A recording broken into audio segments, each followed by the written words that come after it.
کیا ہے نوح کا قصہ؟ کہ وہ کشتی بنائی ہے، یہ ہوگا وہ ہوگا. تو اس میں جو ہے جب کشتی وشتی بن گئی اور سب لوگ بیٹھ کے طوفان شروع ہوا تو نوح کا بیٹا ڈوبنے لگا. تو جناب نوح نے کہا پالنے والے ہے میرا بچہ.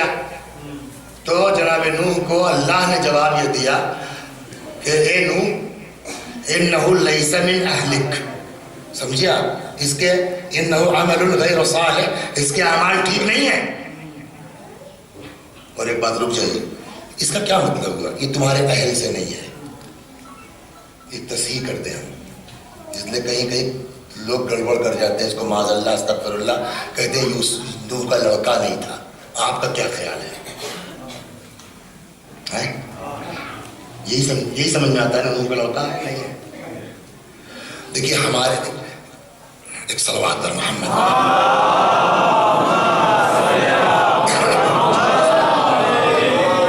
جب پیڑ اگتا ہے، درخت جب اگتا ہے تو درخت کے ارد گرد چھوٹی چھوٹی گھاسیں نکل آتی ہیں. اور وہ گھاسیں یہ کہیں کہ صاحب اس تناور درخت کے سائے میں ہم ہیں، لیکن ان گھاسوں سے درخت کی حیثیت طے نہیں ہوگی. اس درخت میں پھل کیسے لگے ہیں اس سے درخت کی عظمت طے ہوگی. ہو گئی نا بات؟ ویسے ہی شیعہ ایک تناور درخت ہے. اس درخت کے سائے میں چھوٹی گھاس پھوس نکل آئی ہے، جن کا دعویٰ یہ ہے کہ ہم شیعت کے درخت کے سائے میں ہیں، لیکن ان کے قول و فعل سے شیعت طے نہیں ہوگی.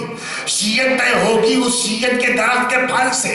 اور اس کا پھل کیا ہے؟ ہمارے مراجع ہیں، ہمارے علماء ہیں، ان کے نظریات سے طے ہوگا کہ شیعت کا نظریہ کیا ہے. یہ گھاس پھوس کے بیان سے نہیں طے ہوگا کہ شیعت کا نظریہ کیا ہے.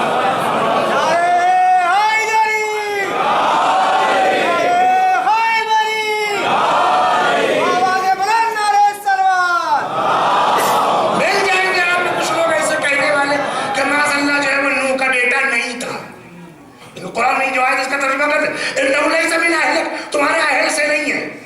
تو جھٹکے واقعی آدمی نہیں سمجھتا کیا تمہارے اہل سے نہیں، تمہارا نہیں کیا مطلب یہ ناجائز ہے معاذ اللہ. اس پر جو ہمارے علماء فرماتے جو میں نے کہا گھاس پھوس سے نہیں طے ہوگا، درخت کا جو اصل اوریجنل پھل ہے اس سے معلوم ہوگا کہ ذائقہ کیا. مرحوم علامہ طبرسی رحمت اللہ علیہ وہ فرماتے کلی قانون ما زنت امرأۃ نبی قط اجلالا للنبی، کسی بھی نبی کی زوجہ نے، وہ چاہے نوح ہو یا لوط ہو، جنرلی بات ہے، شیعوں کا عقیدہ یہ ہے جو بزرگوں کا فرمانا، ما زنت امرأۃ نبی قط، کسی بھی نبی کی زوجہ نے زنا نہیں کیا ہے. اجلالا للنبی، کیوں؟ اللہ نے ایسا ہونے نہیں دیا. کیوں؟ اجلالا للنبی، تاکہ نبی کی بے آبروئی نہ ہونے پائے. صلوات محمد.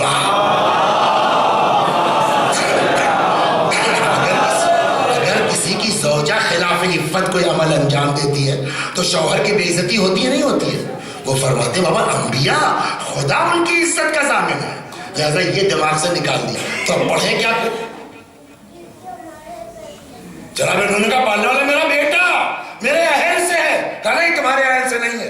انہ عمل غیر صالح، اس کے اعمال ٹھیک نہیں ہے. اب وہ پھنس گیا کہ اس کو پڑھا کیسے جائے، عملون یا عملہ. وہاں کوئی کر نہیں پا رہا تھا کہ اس آیت کو کیا پڑھا جائے. انہو عمل غیر صالح، انہو عمل غیر صالح، لام پر تنوین ہو عمل یا زبر ہو عملہ. تو کسی نے کہا صاحب فلاں قاری صاحب بہت قابل آدمی ہے اور بہت ان کو عربی لٹریچر پر کمانڈ ہے، ان کو بلایا جائے. تو فبعث بعضہ الراسخ، اس نے اپنا کوئی سپاہی بھیج جاؤ بھائی مولانا صاحب کو لیا. اب دیکھیں کیا حال ہے، پڑھے لکھے لوگوں کی اوقات کہاں پہنچ گئی ہے، ان حکام کا مقام. وہ بیچارے مولانا صاحب پکڑ کے، وہ کچھ تھا جبھی تو آدمی آیا، پڑھا لکھا ہے نا. اے صاحب وہ جب تک آئے تب تک ان کے جو دربار سے اٹھنے ٹائم ہو گیا. سپاہی نے کہا صاحب وہ جناب کو لے آئے ہیں، کیا کریں؟ کون جناب؟ کہہ رہے وہ چلو دیکھا جائے گا، فی الحال جیل میں ڈال دو دیکھا جائے گا. یہ ہے یہ ابن ابی حدید معتزلی نے لکھا اسی چیز 15 صفحہ 242 پر. اٹھنے کا وقت ہو گیا، کیا کہے مولوی صاحب کا جیل میں ڈال دو. آپ کو پتا ہے بیچارہ کتنے دن جیل میں رہا ہے؟ 6 مہینہ. 6 مہینہ جیل میں رہا ہے. ایک دن یہ دعا کی ہو یا جو بھی منت مانگی ہو بیچارے نے کیا سے نکلے. ایک دن یہ حجاج ابن یوسف کمبخت خود اس کا ادھر سے جیل کی طرف سے گزر ہوا یا ایسے ہی دیکھنے کے لیے، تب تک یہ دیکھ ارے آپ ہوش میں رہا ہوگا، پیے ہوئے نہیں رہا ہوگا، آج ہوش میں رہا. خیریت آپ کیسے یہاں؟ وہاں کا صاحب نوح کے لڑکے چکر میں ہے. آپ نے دیکھا سماج کہاں جا رہا ہے. صلوات پر محمد.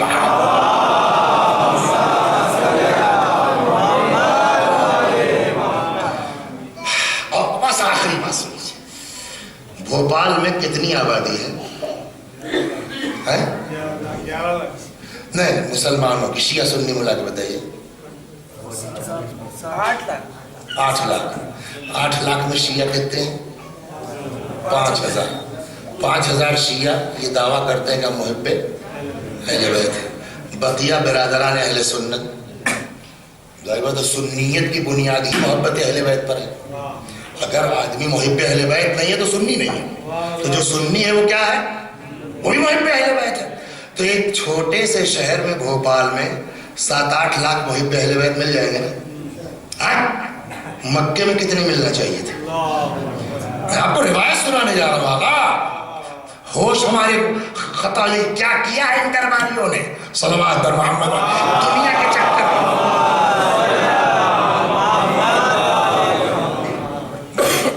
پرانا، سب سے پرانا شہر ہے نا مکہ عربوں کا. مدینہ بھی جب نجف کا وجود نہیں تھا، جب کربلا کا وجود نہیں تھا، تب سے یہ مکہ تھا. اور پہلے سے جناب اسماعیل کے زمانے سے کتنی آبادی رہی ہوگی اس زمانے میں. اچھا مکے کو جانے، مدینے میں تو ساری دنیا کے لوگ آ کے بن گئے، بس گئے تھے نا. مکے سے بھی آئے ہیں، افریقہ سے بھی آئے ہیں، ہندوستان سے بھی آئے ہیں، یہاں سے بھی آئے ہیں. اچھی خاصی آبادی ہے نا. ایک روایت سنیے اور آنکھ سو روئی ہے خون کے کہ ان درباریوں نے اسلام کو کہاں پہنچایا تھا. چوتھے امام زین العابدین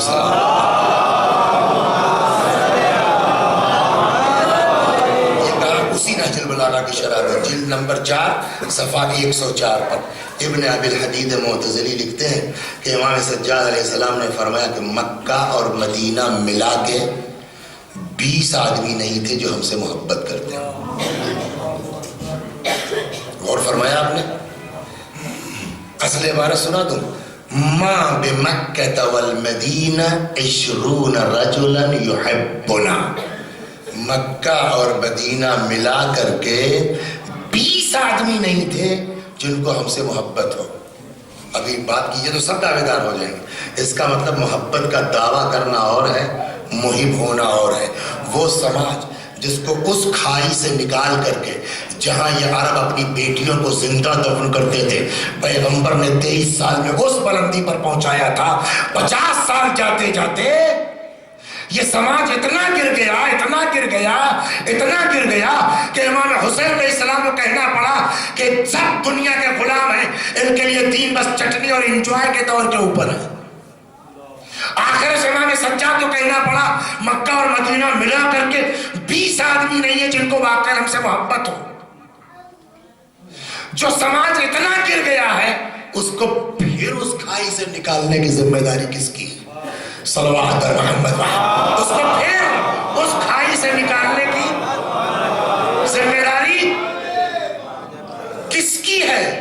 دیکھیے جس کی چیز ہوتی ہے درد اس کو ہوتا ہے. آپ کو کہیں جو ہے وہ پراپرٹی مل گئی ہے، اس کو جا کے تحصیل میں بیچنے میں کوئی دقت نہیں ہے، لیکن اگر محنت سے کما کے بنایا ہے تو ایک ایک پائی کی جو ہے وہ کا درد ہوگا. یہ اسلام جو اس منزل پر پہنچا ہے جو امیر المومنین نے فرمایا، وہ کس کی بنیاد پر ہے؟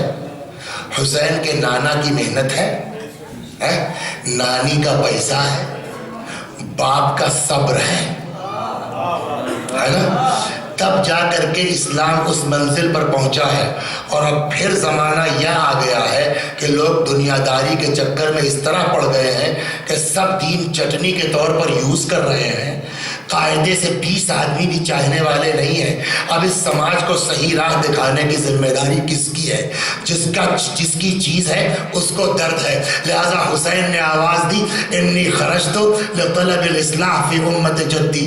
میں اس لیے نکلا ہوں تاکہ نانا کی امت میں اصلاح کر سکوں. میں اس لیے نکلا ہوں ان آمر بالمعروف وانہا عن المنکر. لوگوں کو نیکیوں کا حکم دوں, برائیوں سے منع کر سکوں. میں اس لیے نکلا ہوں ان کان دین محمد لم یستقم الا بقتلی فیا سیوف خزینی. اگر دین پیغمبر بغیر میرے قتل کے نہیں بچ سکتا ہے, تلواروں آؤ اور حسین کے ٹکڑے ٹکڑے کر دو. تو پورا مقصد قربانی حسین کیا نکلا؟ اصلاح امت, امر بالمعروف, نہی عن المنکر, حفاظت. ہو گئی نا بات؟ بہت تیزی سے بات ختم ہو گئی نا. امام حسین کربلا کب پہنچے؟ 2 محرم. شہید کب ہوئے؟ 10 محرم کو. اگر 2 کو بھی لے لیا جائے تو 9 دن, 2 چھوڑنے کے لیے تو 8 دن. امام حسین سے پوچھنے کا حق ہے نہیں ہم کو, آپ کو کہ صاحب آپ نے کہا میں اصلاح کے لیے نکلا ہوں, آپ نے کہا میں امر بالمعروف کے لیے نکلا ہوں, آپ نے کہا میں لوگوں کو برائیوں سے روکنے کے لیے نکلا ہوں. 8 دن میں کون سا امر بالمعروف کر دیا آپ نے؟ سوچنے والی بات ہے نہیں ہے. 8 دن میں کون سا آپ نے لوگوں کو برائیوں سے منع کر دیا؟ 8 دن میں کون سی حفاظت دین ہو گئی ہے؟ 8 دن میں کیا اصلاح کر لیا آپ نے؟ وہی 4 آدمی اور بیٹا ان کا بھائی غلام, اس کے لیے اتنا بڑا کام کر ڈالا آپ نے. مولا آپ کہہ رہے ہیں میں امر بالمعروف کے لیے نکلا ہوں, نہی عن المنکر کے لیے نکلا ہوں, دین بچانے کے لیے نکلا ہوں. 8 دن میں کیا کیا آپ نے؟ اس وقت گھڑی میں 9:25 ہو رہے ہیں. اور آج کون سی مجلس ہے آج؟ یہ پہلی نہیں, پہلی محرم سے جوڑیے 51ویں مجلس ہے نا. کل 40واں تھا تو 50 ہوا, اور آج 51, 51واں دن ہے. اور وہ باہر تک لوگ بیٹھے ہیں, ان کو کوئی اور کام نہیں ہے. بولیے, ان کے بال بچے نہیں ہیں, ان کی روزی روٹی نہیں ہے, ان کو نوکری نہیں کرنا ہے, ان کو صبح آفس نہیں جانا ہے. یہ 50 دن سے 51 دن سے لگاتار کبھی 10 بجے واپس جا رہے ہیں, کبھی 10:30 بجے واپس جا رہے ہیں. عجب نے امام حسین علیہ السلام کہیں کہ تم 8 دن دیکھ رہے ہو, اور یہ 51 دن سے فرش بچھا کے مجمع بٹھال کے تم کو ممبر پر کس بنیاد پر آئے ہو؟ یہ حسین ہی کا بلایا ہوا تو مجمع ہے. کسی اور کے نام پر 50-60 دن لگاتار بلا لو تو ہم جانیں, تو یہ مجمع کس کا ہے؟ حسین کا. یہ ممبر کس کا ہے؟ حسین کا. یہ بولنے والا کس کا ہے؟ حسین کا. اب جو اس ممبر پر آئے, جو فرش بچھائے, اس کی رسپانسبلٹی ہے. فرش بچھاؤ اس نیت سے جو حسین کا مقصد تھا, ممبر پر آؤ اس نیت سے جو حسین کا مقصد تھا. اب ہماری ذمہ داری یہ ہے کہ ہم ممبروں سے وہ کہیں جو حسین چاہتے تھے. اگر ممبروں سے وہ ہوتا رہتا جو حسین چاہ رہے تھے تو سماج اتنی پستی میں نہ جاتا. اور جہاں ہو رہا ہے وہاں 2000-2500 سال کی بادشاہت کا قلع کما کر دیا ہے اسی ممبر نے. بلا وجہ تھوڑی امام خمینی نے کہا ہمارے پاس جو کچھ ہے وہ محرم کی بنیاد پر ہے, سفر کی بنیاد پر ہے. صلوات محمد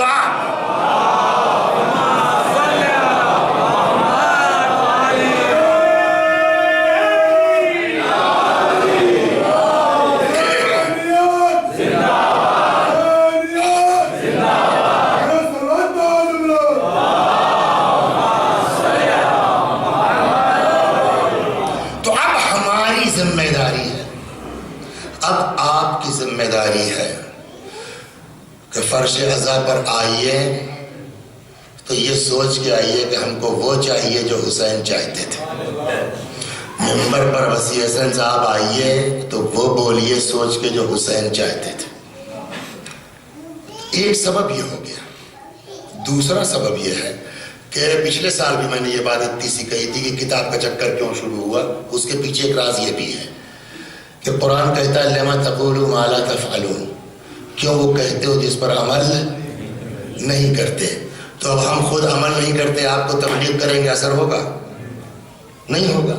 تو اب اس کا ایک ہی چارہ ہے، کتاب لے کے بیٹھ جاؤ، آؤ بھیا سب لوگ بیٹھ کے ایک ساتھ سنتے ہیں، میں پڑھتا ہوں، میرے بھی کان میں آواز جائے گی، آپ بھی سنیے، اور سب مل کے دعا کریں کہ اللہ تبارک و تعالی ہم کو ان ساری چیزوں پر عمل کرنے کی توفیق دے جو امام فرما رہے ہیں۔ اسی لیے اب یہ طریقہ نکالا کہ بھیا اپنی جیب سے کم کہو، زیادہ تر اہل بیت کی روایات نقل کرو، اس میں اثر بھی زیادہ ہوگا۔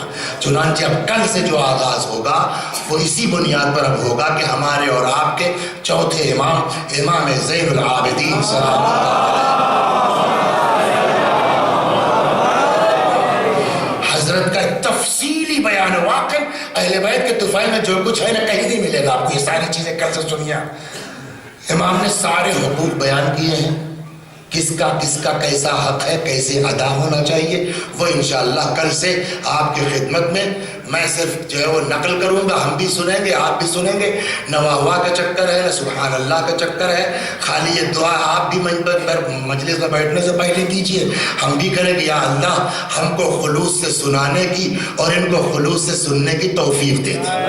زندگی کا بھائیوں کوئی بھروسہ نہیں ہے، آج ہے کل نہیں رہیں گے، یہ دنیا کے لاؤ لشکر سب رہ جائیں گے، قبر میں کوئی ساتھ دینے والا نہیں ہے۔ آئیے دعا کرتے ہیں یا امام حسین۔ اچھا یہ معمولی شرف تھوڑی ہے، دیکھیے یہ بھی اس پر بھی غور کیجیے آپ، کیا اتنا ہی مجمع ہے بھوپال میں؟ بہت سے لوگ ہیں نا، یہ اتنے لوگ کیوں آئے؟ یہ بھی اللہ کی نعمت ہے۔ جب فرش عزا پر آئیے تو یہ سوچئے کہ اللہ نے تم کو کچھ سمجھا ہے جو اس فرش پر بلایا ہے۔ وسیع حسن میاں جب منبر پر آؤ تو سوچو کہ اللہ نے تم کو کچھ سمجھا ہے جو یہ توفیق دی ہے کہ اپنے امام کا قول نقل کرو۔ یا اللہ تجھے اسی حسین مظلوم کا واسطہ ہے کہ یہ 5 دن جو بچے ہیں ہم سب کو توفیق کے ساتھ بیان اور سننے کی توفیق عنایت فرما۔ قرآن کہتا ہے وَابْتَغُوا إِلَيْهِ الْوَسِيلَةَ، خدا کی بارگاہ میں وسیلہ لے کے آؤ۔ سب سے اچھا وسیلہ اہل بیت ہے، اہل بیت سے بڑا۔ آئیے آج جو مصائب پڑھیں اسی نیت کے ساتھ کہ خدا ان آنسوؤں کے طفیل میں ہم کو صحیح پڑھنے اور صحیح سننے کی توفیق عطا کر دے۔ امام حسین سلام اللہ علیہ آئے در خیمہ پر، زینب خدا حافظ، اے رقیہ و رباب خدا حافظ۔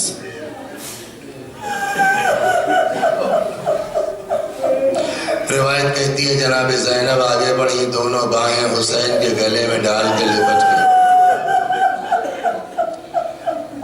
میں نہیں جانے دوں گی، یہ اکیلی زینب کس کو سنبھالے گی۔ روایت کہتی فاشار علیہ السلام الی قلب اختہ، بھائی نے بہن کے دل کی طرف اشارہ کیا، نہ جانے اس اشارے میں کیا خصوصیت تھی، شرح صدر پیدا ہوا، جدا ہوئی، اچھا بھیا جاؤ خدا حافظ۔ کربلا میں جو روایت کہتی وہ یہ ہے کہ 2 بہنیں زینب و ام کلثوم علیہ السلام امام حسین کی سگی بہنیں تھیں، 4 بیٹیاں یا 5 بیٹیاں کربلا میں امام حسین امام مولا کائنات کی اور تھیں، جو امام حسین سے اتنی چھوٹی تھیں جن کو امام نے اولاد کی طرح پالا تھا۔ یعنی کربلا میں حسین 6 یا 7 بہنوں کے بھائی تھے۔ روایت کہتی ہے کہ جناب زینب نے کہا کہ اچھا بھیا جاؤ خدا حافظ، ہم تم کو جانے سے منع نہیں کرتے، لیکن ان بہنوں کی خواہش ہے کہ ایک بار اپنے بھیا کو جی بھر کے دیکھ لیں۔ فرمایا زینب کیا کرنا ہوگا؟ کہا کچھ نہیں، ہم حلقہ بنا کے کھڑے ہو جاتے ہیں، آپ ہمارے درمیان سے گزر جائیے۔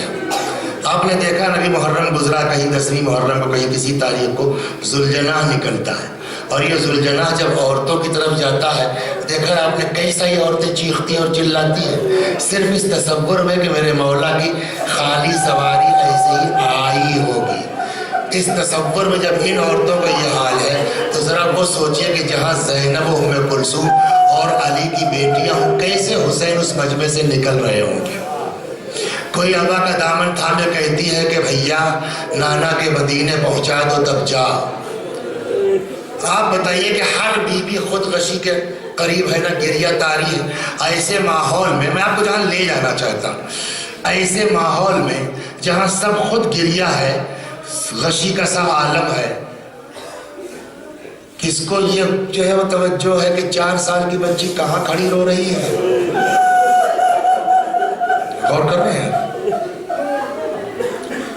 بچی اتنی سمجھدار ہے، اتنی سمجھدار ہے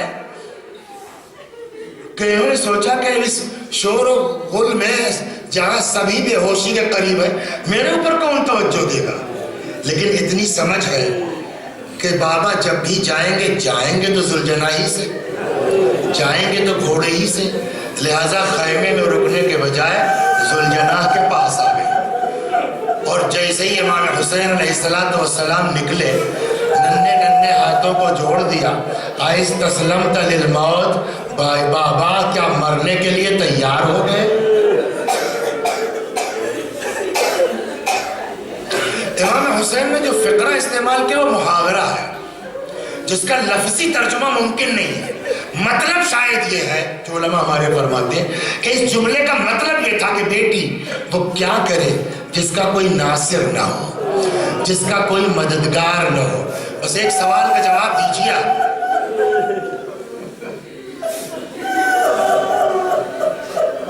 4 سال کی عمر ہے نا، کیا اتنا نہیں کہہ سکتے تھی بابا مت جاؤ، بابا بیعت کر لو؟ بیعت ہی تو مانگ رہے ہیں، یتیم مت بناؤ، بیعت کر لو، مت جاؤ بابا، کہہ سکتی تھی؟ نہیں کہہ سکتی۔ اور اگر کہہ بھی دیتی تو کیا ہوتا؟ تاریخ لکھتی 4 سال کی بچی تھی، باپ کی محبت تھی، تڑپ کے کہہ دیا۔ لیکن آج تک آپ نے کسی ذاکر سے سنا کہ اس یتیمہ نے کہا بابا مت جاؤ بیعت کر لو؟ آج تک کسی کتاب میں آپ نے پڑھا کہ اس یتیمہ نے کہا بابا مت جاؤ بیعت کر لو؟ بلکہ ہم نے دیکھا الٹا، ٹھیک ہے میرے باپ جاؤ، میں جانے سے منع نہیں کرتی، لیکن اتنی خواہش ہے بابا کہ ایک بار میرے سر پہ اس طرح ہاتھ پھیر دو جیسے یتیموں کے سر پہ پھیرا جاتا ہے، ایک بار مجھ کو اپنے کلیجے سے لگا لو۔ حسین زمین گرم کربلا میں لیٹ گئے، بچی کو اب مجھے نہیں معلوم، میری کمیل بھی کہیے، میری جہالت کہیں نہیں معلوم، بچی خود سے اتری، امام حسین نے اتارا یا کام بھی زینب کو کرنا پڑا نہیں معلوم۔ امام میدان میں چلے گئے، رو چکے تھے آپ، اگر ایک جملہ سن لیجیے، امام میدان میں چلے گئے، لڑتے لڑتے ایک وقت وہ آیا کہ جب حضرت گھوڑے سے زمین پر آئے، جیسے ہی امام حسین علیہ السلام گھوڑے سے زمین پر آئے، ذوالجناح کو احساس ہوا کہ میرا سوار گر گیا ہے، ان یزیدیوں سے کہیں سمجھدار وہ جانور ہے۔ اب آپ کو بتاؤں کیا ہوا آگے، کہتے جیسے امام گھوڑے زمین پہ گرے نا تو یہ جانور اپنی لجام دانتوں میں دبا کر کے بار بار لا کے امام حسین کے ہاتھ پہ رکھتا تھا۔ سمجھ گئے؟ سمجھانا پڑے، بار بار لا کے لجام اپنے حسین کے ہاتھ پہ رکھ، مطلب شاید یہ ہو اور کسی صورت سے یہ سوار ہو جاتے، میں دوڑ کے ان کو زینب تک پہنچا دیتا۔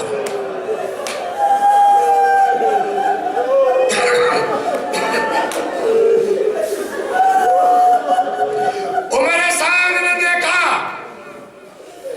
کہتا اس گھوڑے کو پکڑ لو، فَإِنَّهُ مِن جَوَادِ رسول اللہ، یہ پیغمبر کا گھوڑا ہے، اسے پکڑ لو۔ لوگ آگے بڑھے، روایت کہتی ہے اس جانور نے پیر چلانا شروع کیا، 40 یزیدیوں کو مارا ہے اپنے پیروں سے، اور جب کسی کے قابو میں نہیں آ رہا تھا تو وہ میرے ساتھ نے کہا کہ جانے دو، چھوڑ دو، دیکھیں یہ کیا کرتا ہے۔ تاریخ کہتی فَلَمَّا عَمِلَ الْجَوَادِ، گھوڑے کو جب کچھ امن اور سکون محسوس ہوا پھر بھاگ کے آ گیا امام حسین کے پاس. اب جانتے ہیں آپ کیا کیا اس نے؟ اپنے کاکل اپنی زلفوں کو امام حسین کے خون سے رنگنا شروع کیا اور اپنے زلفوں کو رنگین کر کے تیزی سے بھاگتا ہوا آیا، در خیمہ کے پاس کھڑے ہو کے ہنہنانا شروع کیا. امام باقر علیہ السلام فرماتے جانتے ہو یہ جانور آ کے در خیمہ پہ کیا کہہ رہا تھا؟ کیا کہ یہ ہنہنا نہیں رہا تھا، یہ آگے پکار رہا تھا الظلیم الظلیم من امت القتلت ابن بنت نبیہا. اور کتنے ظالم ہیں یہ لوگ، کتنے ظالم ہیں یہ لوگ جنہوں نے اپنے نبی کی بیٹی کے بیٹے کو مار ڈالا. گھوڑے کے ہنہنانے کی آواز خیمے کے اندر گئی، بیویاں دوڑ کے آ گئی، کوئی گلے کی باہوں میں گلے میں باہیں ڈال رہا، کوئی گھوڑے کے سموں سے لپٹ رہی ہے. کہتے اتنے میں وہی 4 برس کی بچی بھاگی بھاگی آئی گھوڑے کے پاس، کہتی ہے میرے بابا کے گھوڑے اتنا بتا دے حل سوکیا بھی اب قتلا جانا، ارے میرے بابا کو پانی ملا تھا یا میرا بابا پیاسا مارا.